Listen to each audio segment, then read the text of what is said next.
আজি আমি লিপিৰ বিষয়ে কিছুমান চমু প্ৰশ্ন উত্তৰ আলোচনা কৰিম। প্ৰথম প্ৰশ্ন হ'ল, লিপি বুলিলে কি বুজা? লিপি বুলিলে সাধাৰণতে বাকযন্ত্ৰৰ সহায়ত উচ্চাৰিত ধমুসমূহক যি ৰেখাচিত্ৰ বা প্ৰতীক চিহ্নৰে ব্যক্ত কৰা হয় তাক লিপি বুলি কোৱা হয়। দ্বিতীয় প্ৰশ্ন, লিপি শব্দটো প্ৰথমে কোনে কি গ্ৰন্থত ব্যৱহাৰ কৰিছিল? উত্তৰ, পাণিনি অষ্টাধ্যায়ী গ্ৰন্থত লিপি শব্দটোৰ প্ৰথম ব্যৱহাৰ কৰিছিল। বঙলা আৰু অসমীয়া দুয়োটা লিপি ক'ৰ পৰা উদ্ভৱ হৈছে? উত্তৰ, গুপ্ত বা কুটিল লিপিৰ পৰা। ভাৰতৰ প্ৰাচীন লিপি দুটা কি কি আৰু এই লিপিবোৰ কেনেকৈ লিখা হৈছিল? উত্তৰ, প্ৰাচীন লিপি দুটা হ'ল ব্ৰাহ্মী আৰু খৰস্তি লিপি। ব্ৰাহ্মী লিপি বাওঁফালৰ পৰা সোঁফাললৈ লিখা হৈছিল আৰু খৰস্তি লিপি সোঁফালৰ পৰা বাওঁফাললৈ লিখা হৈছিল।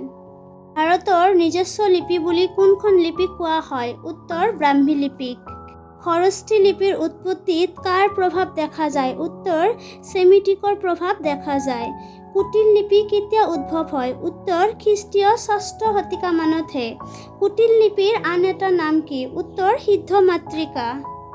উমাচল শিলালিপি কেতিয়াৰ পৰা উদ্ভৱ হয়? উত্তৰ, ৫ম শতিকাৰ পৰা। প্ৰাচীন কামৰূপী লিপিৰ সময়সীমা কেতিয়া? উত্তৰ, ৬ষ্ঠ শতিকাৰ পৰা দ্বাদশ শতিকালৈকে। পুৰণি অসমীয়া লিপিৰ সময়সীমা কেতিয়া? উত্তৰ, একাদশ শতিকাৰ পৰা ঊনবিংশ শতিকাৰ আৰম্ভণিলৈকে। সাঁচিপতীয়া লিপি কেইটা ভাগত ভাগ কৰা হৈছিল আৰু কি কি? উত্তৰ, ৩টা ভাগত।